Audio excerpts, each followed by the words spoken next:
Hello guys, आप सबका स्वागत है मेरे इस नेक्स्ट वीडियो में। और आज हम पढ़ने वाले हैं क्लास 10 ज्योग्राफी का chapter number 1 resources and development. ठीक है, आप मुझे इंस्टाग्राम पे भी फॉलो कर सकते हैं द ऑफिशियल गौरव, उसकी लिंक मैं डिस्क्रिप्शन में दे दूंगा।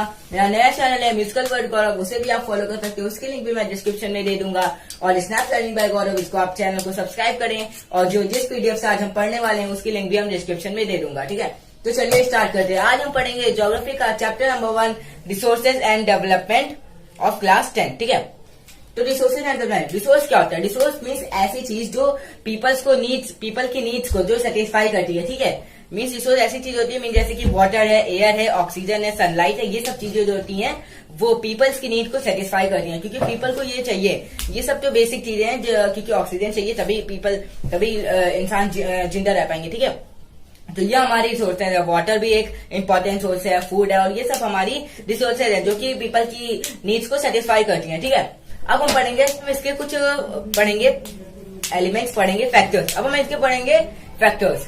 पहला फैक्टर होगा इकोनॉमिकली फिजिबल, सेकंड होगा कल्चरली एक्सेप्टेबल, और थर्ड होगा टेक्नोलॉजिकली एक्सेसिबल। इकोनॉमिकली फिजिबल मतलब देखिए ऐसा कोई मेटल जो जमीन के अंदर है, बहुत अच्छा भी है मेटल और इकोनॉमिकली भी गुड है। ठीक है, मतलब देखिए कि अगर कोई भी मेटल है, ठीक है, अगर हम उसको निकालते हैं और उसका आउटपुट मीन जो भी हम बनाते हैं, ठीक है, तो वो बहुत अच्छा होगा। मीन्स उससे इकोनॉमिकली मीन्स हम लोग को बेनिफिट होगा। ठीक है, तो ये हो गया इकोनॉमिकली फिजिबल। ठीक है, अब देखिए इकोनॉमिकली फिजिबल होने के दो तरीके होते हैं, दो एलिमेंट होते हैं। देखिए पहला होता है availability of the fund. Availability of the fund means हमारे पास उतना पैसा होना चाहिए कि हम उस मेटल को निकाल सकें। ठीक है, फिर दूसरा आता है हमारा कि ऐसा मेटल जो मतलब दूसरा हमारा होता है कि अगर हमने निकाल लिया और वो मेटल अगर सही नहीं है, मीन्स अगर उसमें कुछ खराबी आई, उसको रिकवर करने के लिए हमारे पास उतना फंड है कि नहीं। क्योंकि पहले हमारे पास फंड होना चाहिए उसको निकालने के लिए, दूसरी बार फंड होना चाहिए अगर वो अच्छा नहीं है तो हमको उसके लिए उसको अच्छा बनाने के लिए। ठीक है, तो ये हमारे दो एलिमेंट्स है, किसके थे? इकोनॉमिकली फिजिबल थे। और ये इकोनॉमिकली फिजिबल किसका पॉइंट है? रिसोर्स का है। रिसोर्स क्या है?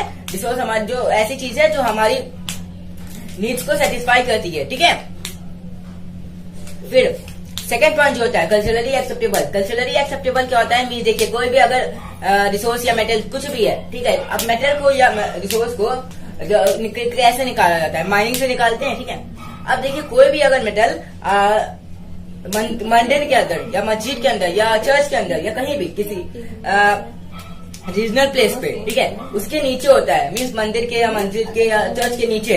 ठीक है, तो अब हमें वहां के लोग या उस कल्चर के लोग हमें एक्सेप्ट करेंगे, मीन्स हमको परमिशन देंगे उसे निकालने के लिए। अब जब हमें परमिशन मिलेगी तभी वो कल्चरली एक्सेप्टेबल कहलाएगा। मीन्स कल्चर ने उसको एक्सेप्ट कर लिया, अब हम उस वहां पे माइनिंग कर सकते हैं, खुदाई कर सकते हैं और मेटल को रिसोर्स को निकाल सकते हैं। ठीक है, फिर आता है हमारा टेक्नोलॉजिकली एक्सेसिबल। टेक्नोलॉजिकली एक्सेसिबल होता है, मीन देखिए पहले हमने क्या पढ़ा इकोनॉमिकली फिजिबल में, मीन्स ऐसा मेटल जिसको हम निकाल सकते हैं। ठीक है, और उसके पास हमारे फंड भी होना चाहिए। ठीक है, तो देखिए हमने रिसोर्स को पहले हमने जिससे भी जो भी हमारे पास इंस्ट्रूमेंट, जो भी हमारे पास व्हीकल जेसीबी थे या माइनिंग से निकालते हैं ना, तो उससे हमने निकाला। लेकिन अब क्या है कि जो भी रिसोर्स है वो जमीन के बहुत ही ज्यादा डेप्थ में है, मीन्स बहुत नीचे है जमीन के। ठीक है, तो हम उसे कैसे निकालेंगे? उसे निकालने के लिए हमारे पास टेक्नोलॉजी होनी चाहिए। ठीक है, तो उसके निकालने के लिए हमारे पास टेक्नोलॉजी होगी तभी हम उसको निकाल पाएंगे। मीन्स हमको एक्स्ट्रा टेक्नोलॉजी, एक्स्ट्रा एफर्ट्स लगाने पड़ेंगे। ठीक है, तो ये हो गया हमारा टेक्नोलॉजिकली एक्सेसिबल। ठीक है, तो ये हमारे कुछ 3 पॉइंट थे, किसके थे? रिसोर्स के थे। ये हमारे 3 फैक्टर्स थे। ठीक है, फिर हम पढ़ेंगे क्लासिफिकेशन ऑफ दी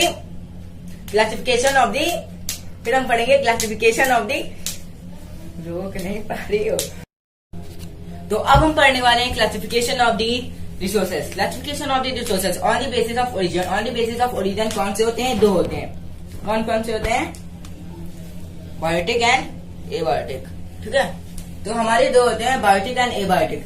अब बायोटिक रिसोर्स क्या होती है और एबायोटिक रिसोर्स क्या होती है? बायोटिक रिसोर्स वो होती है living matter as a resource. Means living matter means ऐसे रिसोर्स जो लिविंग है, मीन्स जैसे कि प्लांट्स है, एनिमल्स है। ठीक है, तो ये हमारी क्या है? बायोटिक रिसोर्स है। ठीक है, अब हम पढ़ेंगे एबायोटिक रिसोर्स। एबायोटिक रिसोर्स जो होती है वो क्या होती है? Non living resource as a matter, non living matter as a resource. ठीक है, अब देखिए नॉन लिविंग में क्या आता है हमारे रिसोर्स? एयर आता है, वाटर आता है, सनलाइट आती है और बहुत ही सारी चीजें आती है जो हमारी नॉन लिविंग रिसोर्स होती हैं। ठीक है, तो ये हमारे पॉइंट किसके थे? On the basis of origin. क्या था? Biotic and abiotic. ठीक है, तो अब हम पढ़ेंगे on the basis of renewability, there are two, non renewable and renewable. Non renewable क्या होते हैं? नॉन रिन्यूएबल वो होते हैं जो कि रिन्यू नहीं हो सकते, मीन दोबारा बन नहीं सकते, ठीक है, तो वो उन्हें हम कहेंगे non renewable resources. Renewable resource क्या होती है? जो कि दोबारा से बन सकती है, ठीक है, दोबारा से प्रोड्यूस हो सकती है, मीन है। तो ये हो गया हमारा रिन्यूएबल रिसोर्स। जैसे कि हम साइंस में पढ़ते हैं physical change and chemical change. Physical change जो होता है वो दोबारा बन सकता है, लेकिन केमिकल चेंज जो होता है वो दोबारा नहीं आ सकता, ठीक है। तो ऐसे ही non renewable resource and renewable resource होती है, ठीक है। अब हम पढ़ेंगे on the basis of the ownership. अब पहला क्या आता है इसका? इंडिविजुअल आता है, ठीक है, दूसरा कम्युनिटी बेस्ड आता है, तीसरा नेशनल आता है, चौथा इंटरनेशनल आता है। अब हम आते हैं इंडिविजुअल बेस पे, ठीक है। इंडिविजुअल का आता है मीन्स हमारी जो कार होती है, हमारा जो घर होता है, मीन्स हमारी खुद की जो प्रॉपर्टी है। तो देखिए अब हम पढ़ेंगे इंडिविजुअल बेस। इंडिविजुअल बेस क्या होता है? मीन्स हमारी जो ओन प्रॉपर्टी होती है, मीन्स हमारी कार होती है, हमारा हाउस होता है, हमारा मोबाइल होता है, ये हमारी क्या है? इंडिविजुअल बेस रिसोर्स है, ये हमारी रिसोर्स है, खुद की रिसोर्स है, ठीक है। तो ये हमारा हो गया इंडिविजुअल बेस रिसोर्स। अब हम आते हैं कम्युनिटी बेस्ड। कम्युनिटी बेस्ड क्या होता है? मीन्स जो गार्डन्स होते हैं या प्लेग्राउंड होते हैं, तो ये हमारे आते हैं कम्युनिटी बेस्ड में। ये होते हैं किसी एक आदमी का नहीं, ये ग्रुप ऑफ पीपल का होता है, ठीक है। तो ये हमारा हो गया कम्युनिटी बेस्ड हो गया रिसोर्स, ठीक है। अब हम तीसरे पे आते हैं नेशनल रिसोर्स। नेशनल रिसोर्स में क्या आता है? हमारा वो रेलवे आ जाता है और हाईवेज आ जाता है, ठीक है। तो ये हमारा हो गया ये हो गया नेशनल रिसोर्स में। नेशनल रिसोर्स में इसके अलावा एक पॉइंट और है जो हम आपको बताना चाहते हैं। देखिए जो मतलब इंडिया का जो वेस्टर्न कोस्ट है, ठीक है, मीन्स वेस्टर्न कोस्ट और ईस्टर्न कोस्ट, मीन्स इसके यहाँ से ईस्टर्न या वेस्टर्न कोस्ट से आगे आप 19.2 किलोमीटर तक अगर जब जाएंगे, ठीक है, 19.2 किलोमीटर तक, तो वो भी इंडिया के अंदर ही का है, वो भी इंडिया के अंदर का ही रिसोर्स होती है, वो इंडिया के अंदर आती है, ठीक है। तो ये हमारा हो गया नेशनल रिसोर्स। अब हम आते हैं इंटरनेशनल में। इंटरनेशनल पे आप एयरवेज कह सकते हैं क्योंकि वो इंटरनेशनल ट्रांसपोर्ट होता है, ठीक है। फिर हम देखते हैं इंटरनेशनल में एक और। अब हमने जो पिछले पॉइंट में पढ़ा कि 19.2 किलोमीटर जो होता है मीन्स वेस्टर्न घाट से उसके आगे मीन्स सी से लेके पूरा 19.2 किलोमीटर तक। अब हम अगर उससे भी आगे चले जाए 19.2 से लेके 200 तक, 19.2 से लेके 200 तक, वो जो होता है वो हमारी इंटरनेशनल रिसोर्स में आती है, मीन्स वो इंडिया के इंटरनेशनल रिसोर्स में आता है, वो इंडिया के नेशनल रिसोर्स में नहीं इंटरनेशनल में आता है। और जो 19.2 किलोमीटर के अंदर के दायरे में मीन्स अंदर जो होता है वो हमारा आता है नेशनल रिसोर्स में आता है। तो हमने यहाँ पे क्या पढ़ा? 4 पढ़े on the basis of ownership. पहला क्या था हमारा? इंडिविजुअल था, दूसरा क्या था? कम्युनिटी बेस्ड था, तीसरा क्या था? नेशनल था, और चौथा क्या था? इंटरनेशनल था, ठीक है। फिर हम पढ़ेंगे स्टेटस ऑफ दी डेवलपमेंट, ठीक है। स्टेटस ऑफ दी डेवलपमेंट पहला क्या था हमारा? पोटेंशियल डेवलपमेंट, ठीक है। पोटेंशियल डेवलपमेंट होता है। पोटेंशियल डेवलपमेंट मीन्स मीन्स कोई भी रिसोर्स जिसको जो है लेकिन हम उसे यूज नहीं कर रहे, ठीक है। मीन जैसे सस्टेनेबिलिटी होता है, कंजर्वेशन होता है, मीन्स हमारे पास वो चीज है लेकिन हम उसे यूज नहीं कर रहे, तो ये हमारा हो गया पोटेंशियल डेवलपमेंट। तो अगर हम इसका एग्जाम्पल देखें, इसका एग्जाम्पल हम देख सकते हैं राजस्थान में। राजस्थान में जो सोलर एनर्जी है, राजस्थान में जो सोलर एनर्जी है वहाँ पे बहुत है लेकिन उसका यूज अभी नहीं होता है, ठीक है। तो ये था हमारा पोटेंशियल डेवलपमेंट, ठीक है। फिर हम आते हैं डेवलप रिसोर्स पे। डेवलप रिसोर्स क्या होती है? Means we use fossil fuels. Develop resource जो होती है वो होती है फॉसिल फ्यूल्स, मीन जो फॉसिल फ्यूल्स और फ्यूल्स जो होते हैं उससे हम कहते हैं डेवलप रिसोर्स पे, ठीक है। तो वो होते हैं हमारे डेवलप रिसोर्स में, ठीक है। अब हम पढ़ेंगे आगे का स्टॉक। वाटर का फॉर्मूला क्या होता है? H2O होता है, ठीक है। वाटर का फॉर्मूला होता है H2O means hydrogen plus oxygen, ठीक है। अब हम अगर वाटर में से हाइड्रोजन निकाल ले और उससे हम कोई भी रिसोर्स बनाते हैं, फ्यूल बनाते हैं, डीजल बनाते हैं, तो वो हमारा क्या कहलाएगा? स्टॉक में आएगा, वो हमारा स्टॉक में आएगा। तो ये हमारे हो गया स्टॉक रिसोर्स में हो गया है, ठीक है। तो ये हमारा हो गया स्टॉक रिसोर्स में आएगा, ठीक है। फिर हम पढ़ेंगे रिजर्व में। अब रिजर्व में क्या होता है? If we have a technique means अगर हमारे पास रिसोर्स निकाल, हम पढ़ेंगे रिजर्व में। रिजर्व में क्या होता है? Means if we are having a technique, if we are knowing a technique, means अगर हमारे पास कोई भी रिसोर्स को निकालने के लिए टेक्निक है बट हम उसे अभी यूज नहीं कर रहे हैं, तो ये हमारा आएगा रिजर्व में आएगा, ठीक है। तो ये हमारे कुछ 4 पॉइंट है किसके बेसिस पे थे? Status of the development, status of the development, ठीक है। तो ये हमारे से 4 पॉइंट है। अब हमने यहाँ पे क्या पढ़ लिया? Classification of the resources. हमने 4 टाइप की क्लासिफिकेशन ऑफ दी रिसोर्सेज पढ़ लिए। ठीक है, पहला क्या था, on the basis of the origin, ठीक है, बायोटिक एंड एबायोटिक। दूसरा हमारा क्या था, on the basis of renewability, renewable पे क्या था, पहला रिन्यूएबल रिसोर्स और दूसरा था नॉन रिन्यूएबल रिसोर्स। फिर तीसरा जो था हमारा वो हमारा ओनरशिप के बेस पे, उसमें क्या था, इंडिविजुअल था, कम्युनिटी पे, इंडिविजुअल था, कम्युनिटी बेस्ड।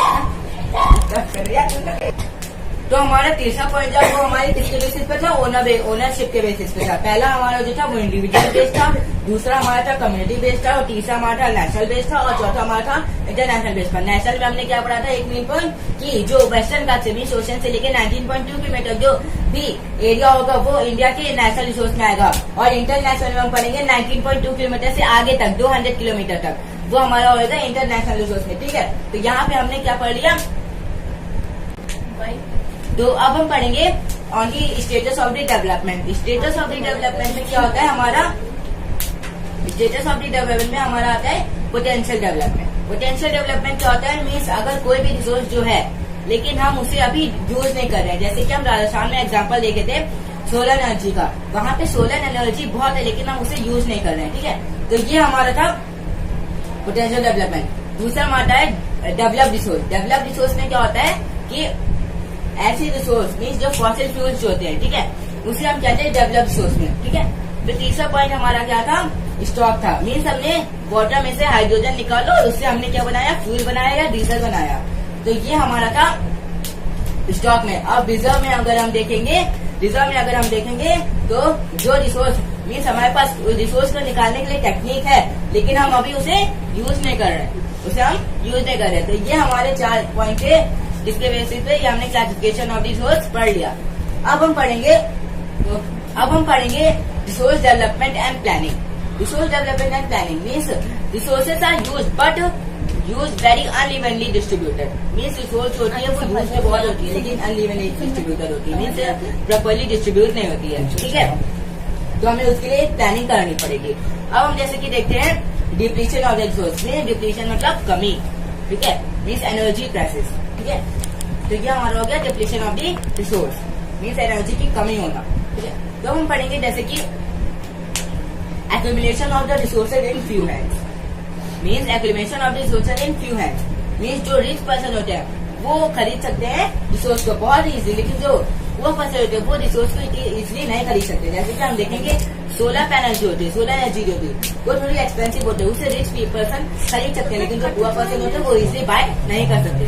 तो ये हमारा था क्या था, एक्यूमुलेशन ऑफ द रिसोर्स था। ठीक है, global ecological crisis means over use of resources can create pollution like a fuel. Means अगर हम फ्यूल का ज्यादा दुरुपयोग करेंगे तो उससे क्या होगा, कंट्री में पॉल्यूशन फैलेगा। ठीक है, तो उससे क्या होगा, कंट्री में पॉल्यूशन फैलेगा। फिर हम आते हैं लैक ऑफ रिसोर्स कैन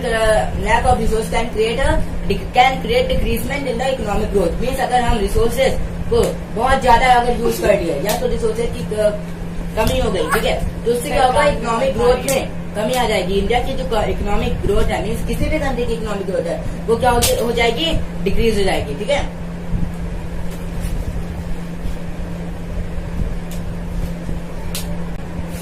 तो चलिए अब हम पढ़ेंगे resource management and planning involve 3 step. Means उसके लिए हमारे पास 3 स्टेप्स होने चाहिए। ठीक है, प्लानिंग के लिए पहला जो होता है वो हमारा होता है, हमारे पास रिसोर्स एंड डेवलप प्लानिंग के हमारे पास 3 स्टेप होने चाहिए। पहला जो होता है हमारा वो क्या होता है, identification and keeping records. Identification and keeping records क्या होता है, मीन्स कि resources which involve surveying, means resources जो सर्वे को इन्वॉल्व करती है, मीन्स सर्वे होते हैं जहाँ पे मैपिंग होती है, क्वालिटेशन होती है, क्वांटिटेटिव होती है। मीन्स यहाँ पे क्या होगा, जहाँ पे सर्वे होते हैं, मैपिंग होती है, क्वालिटी देखी जाती है, रिसोर्स की क्वांटिटी देखी जाती है। तो ये हमारा हो गया पहला पॉइंट हो गया। किसका हो गया, जो हो गया हमारा पहला पॉइंट हो गया रिसोर्स एंड मैनेजमेंट प्लानिंग का। ठीक है, अब हम पढ़ेंगे रिसोर्स एंड मैनेजमेंट का second point, developing planning structure with proper technologically skill and institutional setup. Means developing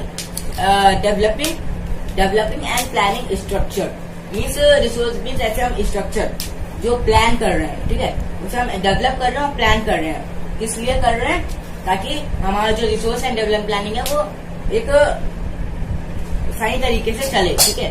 means ज्यादा हाई भी ना जाए और लो भी। मीन्स जो हमने पढ़ा कि रिच पीपल ही खरीदते हैं, मीन्स सबके लिए इक्वल हो जाए, मीन्स सब इजिली बाय कर सकते हैं, ठीक है। तो इसमें क्या आता है, हमारा क्या आता है, बाय प्रॉपर टेक्नोलॉजिकल।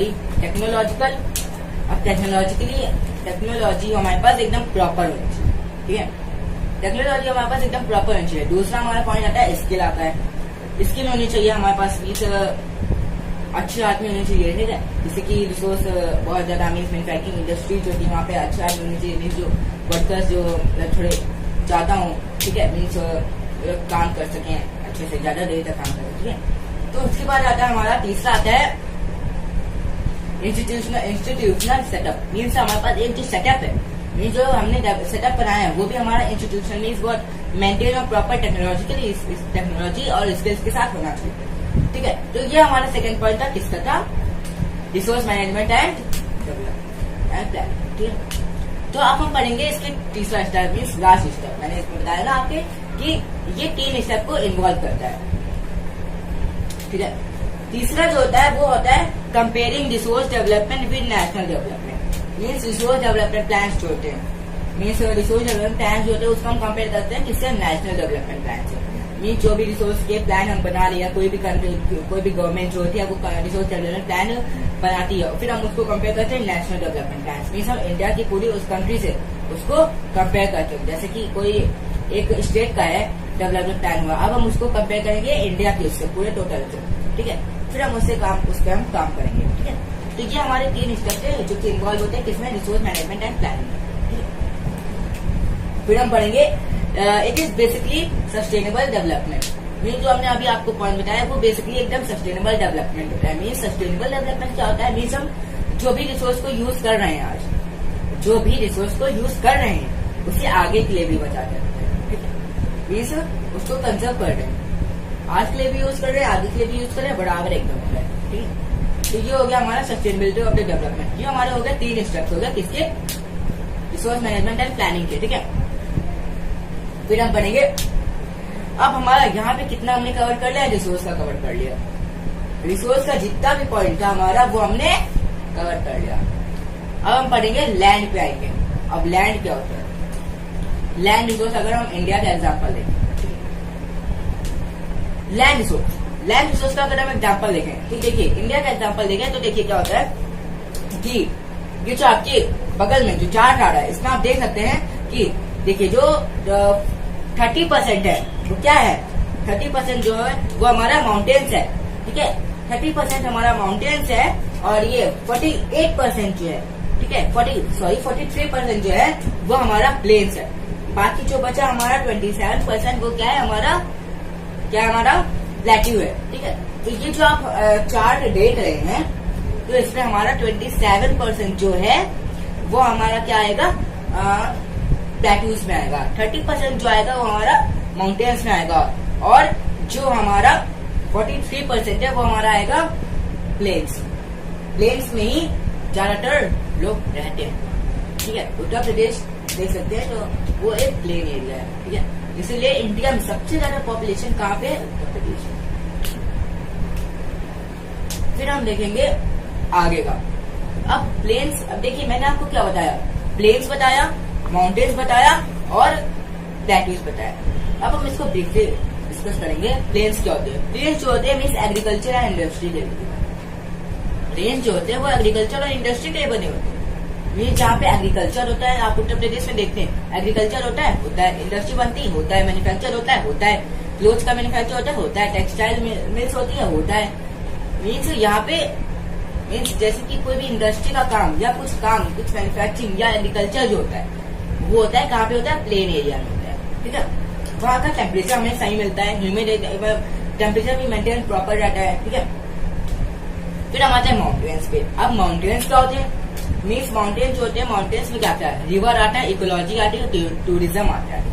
अब रिवर देखिए, माउंटेन से ही रिवर निकलते हैं, मीन्स पहाड़ों से ही रिवर आते हैं, ठीक है। और उसके बाद होता है हमारा टूरिज्म, मीन्स माउंटेन एरिया, जैसे कि आप हिमाचल चले गए, नैनीताल चले गए, वो सब क्या है, माउंटेन एरिया है। शिमला है वो भी माउंटेन एरिया है, मीन्स वहाँ पे क्या है, टूरिज्म के लिए वो बना है। मीन्स वहाँ पे टूरिस्ट आप देखेंगे तो बहुत देर से आए होंगे, ठीक है। तो वो टूरिस्ट आते हैं वहाँ पे देखने के लिए। वहाँ पे ब्यूटीफुल बहुत ही सारे अच्छे अच्छे सीन्स भी होते हैं, ठीक है।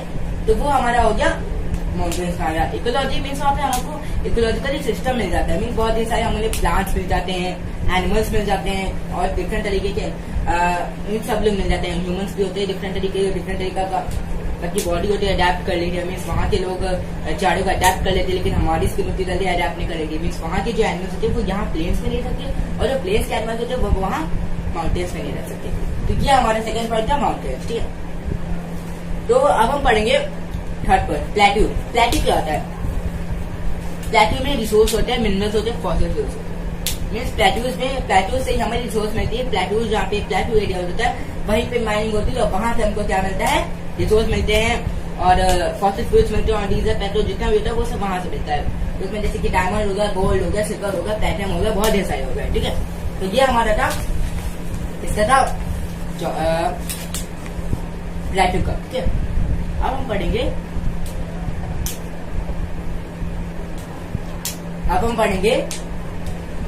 स्टॉप कर दिया जाए। तो अब हम पढ़ेंगे land comprises of, means land के क्या कंप्राइज करती है। देखिए पहला आता है हमारा फॉरेस्ट और दूसरा आता है हमारा लैंड।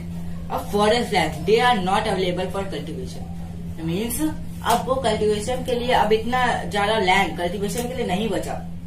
अनकल्टिवेटेड लैंड इसमें आता है, ठीक है। देखिए फॉरेस्ट लैंड तो हमने पढ़ा, उसके बाद अनकल्टिवेटेड लैंड आता है, फैलो लैंड आता है। फैलो लैंड का होता है मीन्स एक कोई लैंड जिसपे कल्टिवेशन हुआ फिर बहुत ढेर सारे साल के लिए छोड़ दिया गया उसे, ठीक है। तो ये हमारा होता है फैलो लैंड। फिर हमारा होता है नेट सोन एरिया। अब नेट सोन एरिया क्या होता है? नेट सोन एरिया ये होता है जितना भी कल्टिवेशन हुआ हो, मीन जितना भी कल्टिवेशन इंडिया में या उस कंट्री में जितना भी कल्टिवेशन हुआ उसे हम कहते हैं नेट सोन एरिया, ठीक है। तो ये हो गया हमारा नेट सोन एरिया। अब हम पढ़ेंगे land use patterns in India. अब लैंड क्या होता है? पैटर्न्स को यूज करता है इंडिया में, ठीक है। पहला हम पढ़ेंगे इंडिया का ज्योग्राफिकल एरिया क्या है, ठीक है। इंडिया का ज्योग्राफिकल एरिया आपने क्लास 8 में भी पढ़ा होगा, chapter number 1 India size and location आपने पढ़ा होगा। 3.28 मिलियन स्क्वायर किलोमीटर, ठीक है। तो ये हमारा है इंडिया का ज्योग्राफिकल एरिया, ठीक है। उस land use patterns in India means जैसे कि हमने क्लास 9 में पढ़ा है chapter number 1 India size and location, ठीक है। इसमें क्या था? इंडिया का ज्योग्राफिकल एरिया कितना था? 3.28 मिलियन स्क्वायर किलोमीटर। तो ये हमारा इंडिया का ज्योग्राफिकल एरिया हो गया। अब हम पढ़ेंगे land is less desired than 33% of value. Means forest land जो है forest land is less than the desired value 33%। Means India में जो फॉरेस्ट लैंड है वो 33% से भी कम है, पता है ना, क्योंकि फॉरेस्ट और लैंड अब बचा ही नहीं है कल्टीवेशन के लिए। सब बिल्डिंग बन रही है और सब वो हो जा रहा है, तो अब जो प्लांट्स ही नहीं है तो इससे क्या होगा? हमारे ग्लोबल वार्मिंग होगी, ऑक्सीजन का थोड़ा प्रॉब्लम होगी, है ना। तो हमें इसके लिए भी गवर्नमेंट ने बहुत ही सारे प्लान बनाए हैं, पेड़ भी लगवाए जाते हैं, ठीक है। लेकिन अभी भी फॉरेस्ट लैंड जो है वो हमारे डिजायर्ड वैल्यू से कम है। डिजायर्ड वैल्यू क्या है? 33% है, ठीक है। फिर हम पढ़ेंगे there are about 130 hectare of degraded land in India. India में 130 हेक्टेयर से भी ज्यादा लैंड डिग्रेडेड है, मीन्स खराब डिस्ट्रॉयड है, जहाँ पे कल्टीवेशन होता नहीं है, मीन्स खाली एकदम पड़ा है, ठीक है। कितना हो गया? 130 हेक्टेयर, ठीक है।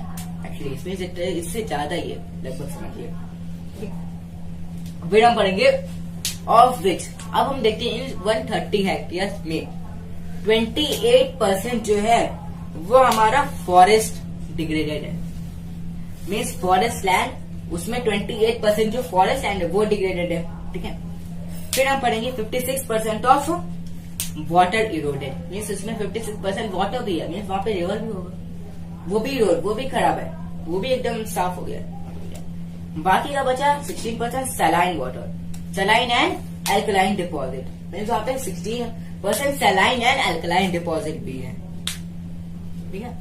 तो ये हमारा 130 हेक्टेयर के अंदर क्या क्या था, ठीक है। अब हम पढ़ेंगे land degradation and conservation. Land degradation and conservation, land degradation and conservation means major. देखिए human acts like deforestation, over grazing, over mining, means deforestation, over grazing, over mining, ये जितने भी ह्यूमन के एक्ट्स हैं ये क्या किसको लीड कर रहे हैं? लैंड डिग्रेडेशन को लीड कर रहे हैं। मीन्स इससे लैंड खराब हो रहा है, मीन्स लैंड जब खाली, मीन्स उस पर कल्टिवेशन के लिए अब उतना ज्यादा फॉरेस्ट लैंड बचा ही नहीं है कल्टिवेशन करने के लिए, ठीक है। तो ये था हमारा लैंड डिग्रेडेशन, ठीक है। अब हम पढ़ेंगे आगे का। देखिए अब इसका सोल्यूशन क्या है, सोल्यूशन क्या है, देखिए इसका सोल्यूशन है रिफॉरेस्टेशन है, ठीक है, कंट्रोल्ड ग्रेजिंग है, कंट्रोल करें हम ग्रेजिंग को, कंट्रोल्ड माइनिंग, माइनिंग को कंट्रोल करें, मैनेजिंग वेस्ट लैंड, ठीक है। मैनेजिंग वेस्ट लैंड जो होता है मीन्स, देखिए मैनेजिंग वेस्ट लैंड होता है मीन्स वेस्ट लैंड जो है मीन्स उसको हम एक जगह मीन्स जो भी स्टेट का जो भी एरिया का जो लैंड है उसे हम मैनेज कर सकते हैं, कहाँ पे? एक ही जगह पे, मीन्स एक ही जगह पे हम जितना भी उस का जो भी है वेस्ट है उसको हम एक ही जगह पे उसको कलेक्ट करवाए, ठीक है। तो ये होगा मैनेजिंग वेस्ट लैंड। अब हम पढ़ेंगे soil as a important resource. Soil as a important resource, ठीक है, it is a important renewable resource. Soil जो है वो हमारी इम्पोर्टेंट रिन्यूएबल रिसोर्स है, ठीक है। अब हम पढ़ेंगे soil, it takes millions of year to form, means soil जो होता है वो बहुत ढेर सारे मिलियन साल ले लेता है उसको दोबारा बनने के लिए। तो ये हमारा हो गया soil as a important resource, और ये टाइम लेता है कितना? मिलियन साल लेता है, बहुत ढेर सारे साल लेता है, तब जाके सॉइल बनता है दोबारा, ठीक है। तो अब हम पढ़ेंगे factors that help in the formation of the soil. अब हम पढ़ेंगे फैक्टर्स, ऐसे कौन से फैक्टर है जो सॉइल को फॉर्मेशन में हेल्प करते हैं, ठीक है। पहला हो गया रिलीफ फीचर, ठीक है। दूसरा हो गया हमारा पेरेंट क्रॉप, फिर तीसरा हो गया हमारा क्लाइमेट, ठीक है, मीन्स उस कंट्री का जो क्लाइमेट है। चौथा हो गया मीन्स वेजिटेशन, मीन्स वहाँ का उस एरिया का, उस स्टेट का, उस कंट्री का वेजिटेशन कैसा है, ठीक है। उसके बाद हम आता है टेम्परेचर, मीन्स वहाँ का टेम्परेचर कैसा है। मीन्स देखिए जितने भी जैसे कि राइस है, वीट है, जितने भी तरीके के सब होते हैं वेजिटेबल्स होते हैं, उनको ग्रो करने के अलग अलग टाइम होता है, अलग अलग वेदर होता है, ठीक है। ठीक है, जैसे कि रबी क्रॉप्स के लिए अलग होता है और खारिफ क्रॉप के लिए अलग होता है, मीन्स के लिए अलग होता है, मीन्स ये सब अलग अलग टाइम पे ग्रो करे जाते हैं, सोन करे जाते हैं, ठीक है। फिर आता है हमारा action of running water, means अगर देखिए कोई भी लैंड है, मीन्स अगर देखिए कोई भी लैंड है और उससे वहां से उसमें इरिगेशन के लिए वाटर या रिवर कोई भी अटैच्ड है, ठीक है, तो वो क्या होगा, उससे वहां का एक्शन क्या है, मीन्स वाटर बहुत तेजी से तो नहीं आ रहा है, बहुत धीमे नहीं आ रहा है, मीन्स एकदम मॉडरेट पे होना चाहिए। मीन्स जैसे अगर तेजी से आएगा तो वो देखिए वहां का जितना भी लैंड है, जितना भी वो कल्टीवेशन है, वो उसको डिस्ट्रॉय करेगा। धीमा आएगा तो फिर जल्दी से वो उसको एब्जॉर्ब नहीं करेगा और क्या कहते हैं पानी जल्द आए ना, ठीक है। तो इसलिए हो गया हमारा ये हो गया action of the water running, ठीक है। तो अब हम पढ़ेंगे classification of the soil, means soil जो होते हैं वो कितने प्रकार के, मीन्स कितने टाइप के होते हैं, ठीक है, based on the various properties. Means हम इसको पढ़ेंगे वेरियस प्रॉपर्टीज के बेस पे पढ़ेंगे, ठीक है। पहला जो होता है वो हमारा होता है एलुवियल सॉइल, दूसरा जो होता है हमारा ब्लैक सॉइल, तीसरा जो होता है हमारा रेड एंड येलो सॉइल, चौथा जो होता है हमारा लिटरेट सॉइल, और जो पांचवा जो होता है वो हमारा एरिड सॉइल होता है, और लास्ट जो होता है वो होता है फॉरेस्ट सॉइल। मीन्स हमारे पास 6 टाइप्स के, मीन्स हमारे पास 6 टाइप के कितने होते हैं, 6 टाइप के सॉइल होते हैं, ठीक है। पहला क्या था एलुवियल, दूसरा क्या था ब्लैक सॉइल, तीसरा क्या था रेड एंड येलो सॉइल, चौथा क्या था लेटराइट सॉइल, पांचवा क्या था फॉरेस्ट सॉइल, और फिर लास्ट में क्या था एरिड सॉइल, ठीक है। तो अब हम पढ़ेंगे एलुवियल सॉइल। एलुवियल सॉइल क्या है, alluvial soil it is most widely spread, means country में, मीन्स इंडिया में ये बहुत ज्यादा फैला हुआ है, मीन्स मोस्ट वाइडली स्प्रेड, इसको सॉइल कहते हैं, इस सॉइल को, किसको, एलुवियल सॉइल को, ठीक है। तो अब हम पढ़ेंगे, देखिए नॉर्दर्न प्लेन्स को, सबसे ज्यादा ये नॉर्दर्न प्लेन्स को होता है। नॉर्दर्न प्लेन्स जैसे कि मैंने आपको बताया ना, उत्तर प्रदेश होता है, उत्तर प्रदेश को नॉर्दर्न में भी और वो प्लेन में भी है। तो यहाँ पे ज्यादातर उत्तर प्रदेश में क्या होता है, नॉर्दर्न प्लेन्स में कहाँ क्या होता है, एलुवियल सॉइल होता है, ठीक है। फिर आप पढ़ेंगे it is deposited bye Indus Ganga, ठीक है। अब ये डिपॉजिट मीन्स यहाँ पे जो भी यहाँ से क्या कौन सी रिवर्स निकलती है, गंगा निकलती है, कानपुर से निकलती है, इंडस निकलती है, वो भी निकलती है, ठीक है। फिर हम देखेंगे ब्रह्मा भी निकलती है, ब्रह्मपुत्र भी निकलती है, ठीक है। And it was also found in the deltas of the Mahanadi. Mahanadi कहाँ है, महाराष्ट्र में। अब ये वहाँ के डेल्टास में ये पाया जाता है एलुवियल सॉइल, ठीक है। मीन्स ऐसा नहीं है कि सिर्फ नॉर्दर्न प्लेस में, मीन्स नॉर्दर्न प्लेस में, महाराष्ट्र में भी है, महाराष्ट्र में किसके डेल्टास में है? महानदी के डेल्टास में है, ठीक है। फिर हम पढ़ेंगे इस कौन से में? गोदावरी में भी है, गोदावरी के डेल्टास में, कृष्णा के डेल्टास में, एसेट्रा, ठीक है। तो एसेट्रा में क्या है? कावेरी है, ठीक है। तो उसके डेल्टास में मीन्स 4 रिवर्स के डेल्टास में, महानदी, गोदावरी, कावेरी और कृष्णा, ठीक है। अब महानदी कहाँ है? महाराष्ट्र के साथ है, और गोदावरी कहाँ है? मिडिल में, मध्य प्रदेश के, उत्तर प्रदेश के आसपास है, ठीक है। फिर जो हमारा कृष्णा है वो इधर सदर्न एरिया में है, means eastern area, southern eastern India में, ठीक है। और जो कावेरी है वो भी सदर्न ईस्टर्न इंडिया में, ठीक है। तो ये हमारा क्या था? एलुवियल सॉइल था। अब एलुवियल सॉइल के दो टाइप्स होते हैं, क्या कौन कौन से होते हैं? बंगाल और दूसरा होता है खादर, ठीक है। अब पहला बंगाल जो होता है वो होता है ओल्ड एलुवियल सॉइल। बंगाल जो होता है उसे हम कहते हैं ओल्ड एलुवियल सॉइल। क्यों कहते हैं? क्योंकि ये होता है इट हैव अ कैंकेन नोडुल्स, मीन्स यहाँ पे जो बंगाल एलुवियल सॉइल है, जो ओल्ड एलुवियल सॉइल है, वहाँ पे क्या पाया जाता है? क्या होता है उसके पास क्या होता है? कंकेन नोडुल्स, ठीक है। उसके बाद होता है कंकेस नोडुल, ठीक है। फिर दूसरा जो हमारा होता है वो न्यू एलुवियल सॉइल होता है, उसे हम क्या कहते हैं? खादर एलुवियल सॉइल कहते हैं, ठीक है। अब इसमें क्या होता है? इसके पास होते हैं फाइन पार्टिकल, इसके जो पार्टिकल्स है बहुत एकदम फाइन, बहुत फाइन होते हैं, ठीक है। और जो बंगाल के होते हैं वो क्या था? उसके पास क्या होता है? कंकेन नोडुल्स होते हैं, ठीक है। तो ये हमारे 2 पॉइंट है किसके लिए? ब्लैक एलुवियल सॉइल के लिए। ब्लैक एलुवियल सॉइल के कितने पॉइंट होते हैं? 2 पॉइंट होते हैं। कौन कौन से होते हैं? बंगाल और खदार। बंगाल क्या होता है? ओल्ड एलुवियल सॉइल होता है, और जो खदार होता है वो क्या होता है? न्यू एलुवियल सॉइल, ठीक है। तो लास्ट में मैं आपसे कुछ क्वेश्चन भी पूछूंगा, उसका आंसर आप कमेंट में भेज दीजिएगा, ठीक है। तो वो होंगे कुछ मेन क्वेश्चन, और हम आगे का बढ़ते हैं। अब हमने सेकंड पॉइंट क्या पढ़ा था? Black soil. ब्लैक सॉइल क्या होता है? इसे हम कहते हैं black cotton soil. Black soil जहाँ पे होता है वहाँ पे सबसे ज्यादा कॉटन उगाया जाता है, ग्रो होता है, ठीक है। कॉटन का कल्टीवेशन वहाँ पे सबसे ज्यादा होता है ब्लैक सॉइल में, ठीक है। अब ब्लैक सॉइल जो होता है वो कहाँ पाया जाता है? एमपी में और महाराष्ट्र में, मध्य प्रदेश में पाया जाता है और महाराष्ट्र में पाया जाता है। कौन क्या पाया जाता है? ब्लैक सॉइल पाया जाता है, ठीक है। तो ये रहा हमारा ब्लैक सॉइल। अब हम पढ़ेंगे रेड एंड येलो सॉइल के बारे में। रेड एंड येलो सॉइल क्या होता है? रेड एंड येलो सॉइल होता है diffusion of the iron, means यहाँ पे डिफ्यूजन ऑफ द आयरन होता है, मीन्स आयरन का डिफ्यूजन, ठीक है। फिर हम पढ़ेंगे it develops on crystalline igneous rocks. हमने क्या पढ़े थे? देखिए हमने क्लास 7th में पढ़ा होगा, आपने क्लास 7 में पढ़ा होगा। सेडिमेंट्री रॉक्स होते हैं, मेटामॉर्फिक रॉक्स होते हैं और इग्नियस रॉक्स होते हैं। कौन से चैप्टर में पढ़ा था? हमने ज्योग्राफी के क्लास 7 के चैप्टर नंबर 1 में पढ़ा था, ठीक है। तो ये हमारा था सेडिमेंट्री रॉक्स, मेटामॉर्फिक रॉक्स और इग्नियस रॉक्स। अब ये जो हमारे रेड एंड येलो सॉइल जो होते हैं ये कहाँ पे ग्रुप करते हैं? यहाँ पे ये होते हैं, ये डेवलप होते हैं किसपे? क्रिस्टलाइन इग्नियस रॉक्स पे, ठीक है। तो ये हमारे क्रिस्टलाइन इग्नियस रॉक पे डेवलप होता है। इसका सेकंड पॉइंट जो होता है ये कहाँ पे पाए जाते हैं? झारखंड में पाए जाते हैं, ओडिशा में पाए जाते हैं। कौन से पाए जाते हैं? ब्लैक सॉइल, ठीक है, sorry red and yellow soil. Red and yellow soil कहाँ पाए जाते हैं? झारखंड और ओडिशा में, ठीक है। फिर हम पढ़ेंगे it looks yellow when it occurs in the hydrated form. ये जो होता है ये येलो फॉर्म में कब होता है? देखिए इसका नाम क्या रखा गया? रेड एंड येलो सॉइल रखा गया। क्यों रखा गया? देखिए रेड सॉइल तो ठीक है, अब ये येलो फॉर्म में कन्वर्ट जब होता है, येलो फॉर्म में कब कन्वर्ट होता है? जब ये हाइड्रेटेड फॉर्म में कन्वर्ट हो जाता है, तब इसका कलर क्या होता है?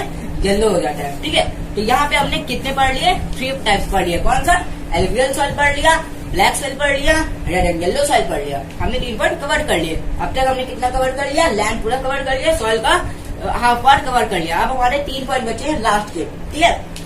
फिर चौथा पॉइंट जो होता है वो होता है लेटरेट सॉइल। लेटरेट सॉइल क्या होता है? It is the result of intense leaching due to heavy rainfall. Laterite soil जो होता है वो रिजल्ट होता है किसका? लीचिंग का। जब बहुत ज्यादा हैवी अमाउंट में बारिश होती है तो उसका रिजल्ट होता है लीचिंग, ठीक है। तो यहाँ पे क्या होता है? हमारा कौन सा सॉइल होता है? लेटरेट सॉइल होता है, ठीक है। सेकंड पॉइंट जो है इसका suitable for cultivation with adequate manure and fertiliser. Means adequate manure और फर्टिलाइजर जहाँ पे होते हैं वो इसके लिए कंफर्टेबल होते हैं। मीन्स यहाँ पे हम adequate manure and fertiliser use कर सकते हैं। कहाँ पे? लेटरेट सॉइल में, ठीक है। अब इसमें कौन कौन से एग्जाम्पल आते हैं लेटरेट सॉइल में? टी एंड कॉफी आता है। टी एंड कॉफी कहाँ पे उगाए जाते हैं? तमिलनाडु पे उगाए जाते हैं, ठीक है। तो ये क्या होता है? T and coffee. T and coffee कहाँ पे उगाए जाते हैं? तमिलनाडु में उगाए जाते हैं और केरला में उगाए जाते हैं, ठीक है। तो अब हम इसके स्टार्टिंग में 2 पॉइंट फिर से पढ़ते हैं, रिकैप करते हैं। देखिए पहला क्या था हमारा?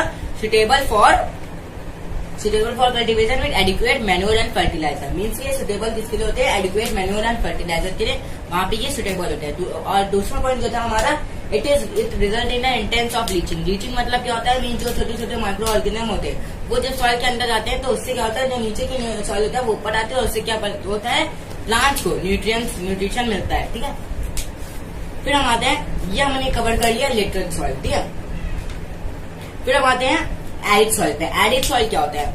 Arid soil means reddish brown. Arid soil होता है वो रेडिश ब्राउन कलर में होता है। ठीक है, फिर it is high salt. Means arid soil होता है वो सॉल्टी भी होते हैं। एरिड सॉइल कौन से कलर का होता है? रेडिश ब्राउन होता है और हाई सॉल्टी होता है। ठीक है, फिर हम पढ़ेंगे कहाँ पे फाउंड होता है? राजस्थान। राजस्थान वैसे भी सैंडी एरिया है, वहाँ पे वैसे भी डेजर्ट है। ठीक है, ये हो गया राजस्थान में। ठीक है, अब दूसरा पॉइंट इसका जो है, less humus and moisture. Means यहाँ पे मॉइस्चर बहुत कम होता है। इस ह्यूमिडिटी और मॉइस्चर जो होता है मीन्स एरिड सॉइल में बहुत कम होता है, लेस होता है। ठीक है, एज कम्पेयर टू अदर्स। ठीक है, फिर हम पढ़ेंगे फॉरेस्ट सॉइल। ये हमारा लास्ट पॉइंट है, फॉरेस्ट सॉइल। किसका बेसिस पे कौन सा होता है? ये होता है classification of the resources, classification of the soil. Last point है फॉरेस्ट सॉइल। फॉरेस्ट सॉइल क्या होता है? ये कहाँ पे फाउंड होता है? ये भी फाउंड होता है राजस्थान में। एरिड सॉइल कहाँ पे मिलता है? राजस्थान में। क्यों? क्योंकि वो सैंडी होता है। फॉरेस्ट सॉइल कहाँ मिलता है? राजस्थान में। क्यों? उसको बता रहे ना। अब देखिए, फॉरेस्ट सॉइल होता है वो acidic with humus contains in snow covered areas of Himalayas. Means acidic with humus. Humus जो होता है मीन्स उसके साथ एसिडिक, मीन्स बहुत एसिड होता है। ठीक है, तो ये कहाँ पे कंटेन होता है? कहाँ पे कंटेन होता है? हाईली रीजन पे, मीन्स जहाँ पे माउंटेन्स होते हैं, मीन्स जहाँ पे ये स्नो से कवर हो जाता है, मीन्स वहाँ पे फॉरेस्ट सॉइल होते हैं। ठीक है, आपको पता है जैसे कि वो शिमला हो गया, हिमाचल हो गया। ठीक है, तो ये हो गया हमारा, किसका हो गया? ये हमारा हो गया फॉरेस्ट सॉइल का हो गया। ठीक है, फिर हम पढ़ेंगे it is Lumi and silty. Means ये लूमी और सिल्टी भी होता है। कौन सा होता है? Forest soil. Lumi and silty होता है क्योंकि कहाँ पे जो लूमी एंड सिल्टी होता है? वैलीज रीजन पे, जहाँ पे वैलीज होती है वहाँ पे ये लूमी एंड सिल्टी होता है। अब जहाँ पे अपर स्लोप्स होती है, जहाँ पे अपर स्लोप्स होती है वहाँ पे क्या होते हैं? Course and grains. ठीक है, वहाँ पे कोर्स एंड ग्रेन्स मिलते हैं। कहाँ पे? अपर स्लोप्स मिलते हैं। किसमें मिलते हैं? कौन से सॉइल में मिलते हैं? फॉरेस्ट सॉइल में मिलते हैं। कहाँ पे होते हैं? राजस्थान में फाउंड होते हैं। ठीक है, अब हम पढ़ेंगे, ये हमारा पॉइंट था क्या? ये हमारा पॉइंट था इसके बारे में था। ये हमारा पॉइंट था फॉरेस्ट सॉइल का। किसके बेसिस पे था? ये क्लासिफिकेशन ऑफ द सॉइल। ठीक है, अब हम पढ़ेंगे soil erosion and conservation. Soil erosion and conservation क्या होता है? Soil erosion means removal of the top fertile soil cover due to various reason like wind, glacier, water etcetera.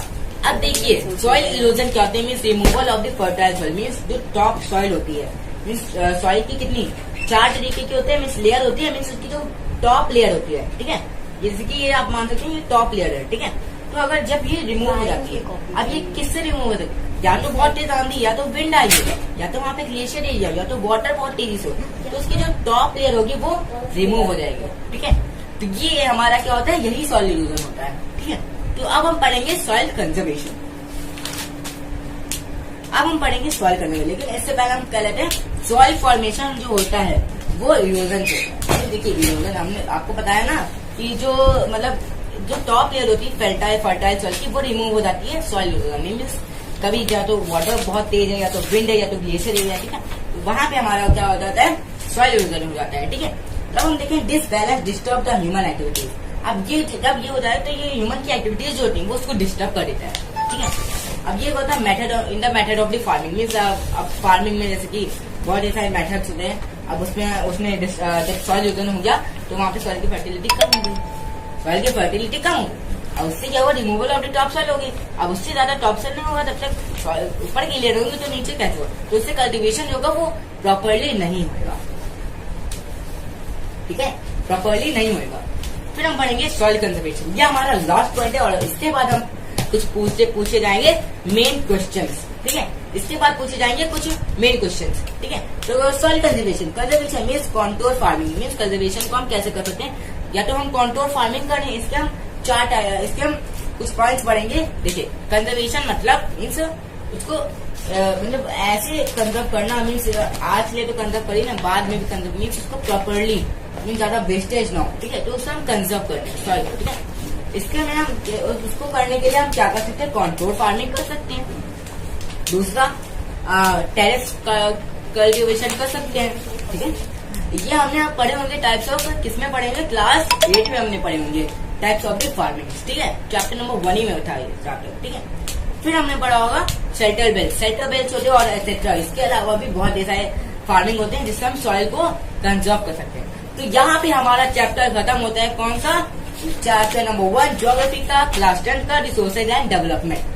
आप मुझे इंस्टाग्राम पर भी फॉलो कर सकते हैं ऑफिशियल गौरव के नाम से, और यूट्यूब पे भी आप मुझे लाइक करें, शेयर करें, सब्सक्राइब करें मेरे चैनल। और इसके पीडीएफ में आपको इसके पीडीएफ की लिंक मैं आपको डिस्क्रिप्शन में प्रोवाइड कर दूंगा। आप वहां से जाके इसे एक्सेस कर सकते हैं, वहां से आप नोट्स कर सकते हैं। मेरे सबसे मेन नोट्स है जो कि मैंने मेन नोट था, ये हमारा पूरा चैप्टर था इन वन शॉट, ठीक है।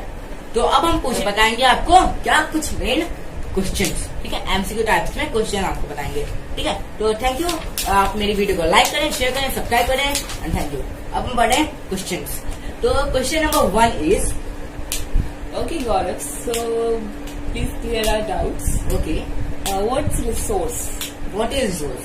ठीक है, resource is the thing that satisfy the needs of the person. Means जो हमारी जो नीड्स को सेटिस्फाई कर सके, मीन्स जैसे कि वाटर है, वाटर इंपॉर्टेंट रिसोर्स है, ठीक है।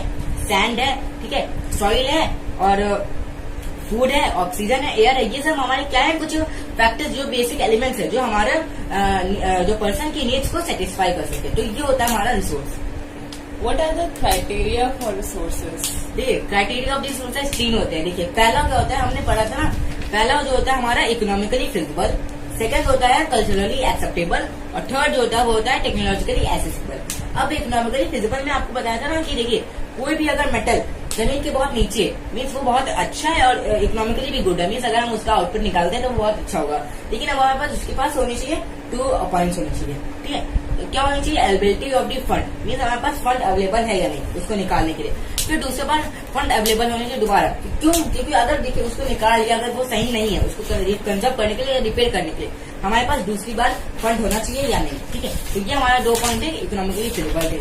अब सेकंड हमारा पॉइंट है कल्चरली एक्सेप्टेबल, मीन्स अगर कोई भी मंदिर के अंदर और मस्जिद के अंदर या चर्च के अंदर मीन्स वहां पे अगर कोई मेटल है तो हम उस कल्चर के लोग या वहां के लोग हमें एक्सेप्ट करेंगे, मीन्स हमें परमिशन देंगे, तभी तो हम निकाल पाएंगे, क्योंकि ऐसे तो माइनिंग कर नहीं सकते, है ना। तो ये था हमारा कल्चरली एक्सेप्टेबल। और फिर टेक्नोलॉजी एक्सेप्टेबल एसेसिबल, उसमें क्या होता है, मीन्स देखिए पहले तो हमने पढ़ा था कोई भी रिसोर्स हम निकाल सकते हैं, लेकिन अब टेक्नोलॉजी में क्या होता है कि देखिए कोई भी रिसोर्स बहुत ही ज्यादा डेप्थ में मीन्स बहुत ज्यादा नीचे, तो उसके लिए हमें एक्स्ट्रा एफर्ट्स लगाने पड़ेंगे, एक्स्ट्रा इंस्ट्रूमेंट, एक्स्ट्रा जो भी माइनिंग और जो भी इंस्ट्रूमेंट होगा वो लगाने पड़ेंगे। तो ये था हमारा इकोनॉमिकली, ये था टेक्नोलॉजिकली एसेसिबल। तो ये 3 पॉइंट है। Okay, Gaurav, please clear me about the stock. Stock, देखिए स्टॉक मैंने आपको बताया, देखिए जो वाटर होता है, वाटर का फॉर्मूला क्या होता है, H2O, 2 हाइड्रोजन, ऑक्सीजन 1, ठीक है। अब हम हाइड्रोजन, तो अगर हम वाटर में से हाइड्रोजन अगर निकाल लें, तो हाइड्रोजन का जो था, हाइड्रोजन अगर हम निकाल लें और उससे हम फॉसिल फ्यूल या फ्यूल्स बनाते हैं, ठीक है, तो ये हमारा क्या होगा, स्टॉक में होगा, ठीक है। Any other question? Yes. Okay, Tell me about the percentage of land resources present in India. देखिए लैंड रिसोर्सेज प्रेजेंट इंडिया, देखिए 27% जो है वो हमारा इंडिया में प्लेट्यू है, ठीक है। फिर 43% जो है वो हमारा क्या है, माउंटेन्स है, सॉरी प्लेन्स है वो हमारा। और जो 30% जो है वो हमारा क्या है, 30% जो है वो हमारा माउंटेन्स है, और 43% हमारा प्लेन्स है, और 27% हमारा प्लेट्यू है, ठीक है। Any other question? Okay, Gaurav, tell me the classification of soil. Classification of the soil, देखिए सॉइल आर ऑफ 6 टाइप्स, देखिए alluvial soil, red and yellow soil, laterite soil, arid soil, forest soil and black soil. Okay. What are the division of that soil? 2 types of soil. अच्छा, alluvial soil, देखिए alluvial soil 2 types के होते हैं। पहला एक होता है बंगेर जो कि ओल्ड एलुवियल सॉइल होता है, और एक होता है खादर जो कि न्यू एलुवियल सॉइल होता है। Okay, Gaurav, tell me about soil erosion and its conservation. ठीक है, सॉइल इज मीन्स देखिए, जैसे कि अगर आप इसको मान लीजिए एक ये सॉइल है, ठीक है, अगर आप इसको मान लीजिए ये एक सॉइल है, मीन्स सॉइल है और ये टॉप लेयर है। आप कोई भी विंड या वाटर जो आता है वो इससे गुजरता है, तो इससे क्या होता है, सॉइल की जो टॉप लेयर होती है वो रिमूव हो जाती है। मीन जहाँ पे अगर कोई विंड है या ग्लेशियर या वाटर कुछ भी आता है तो इससे उसकी जो टॉप लेयर होती है वो रिमूव हो जाती है। तो इसी को हम कहते हैं, क्या कहते हैं, इसी को हम कहते हैं सॉइल इरोजन। अब हम कर पढ़ेंगे कंजर्वेशन। कंजर्वेशन क्या होता है, ये देखिए, कंजर्वेशन में बहुत ही सारे मेथड्स होते हैं फार्मिंग के, जिससे हम सॉइल को कंजर्व कर सकते हैं, जैसे कि कॉन्टोर फार्मिंग है, टेरेस फार्मिंग है, शेल्टर बेल्स है, etcetera. Okay, thank you, Gaurav. Thank you guys for watching my video and please subscribe my channel Snap Learning by Gaurav and Musical World। और चलिए बाय बाय टाटा, और हम यहीं पे खत्म करते हैं अपना ज्योग्राफी का chapter number 1 develop resources and development and we stay at home and stay safe. Thank you for watching my video and link will be provided in the description box. Thank you.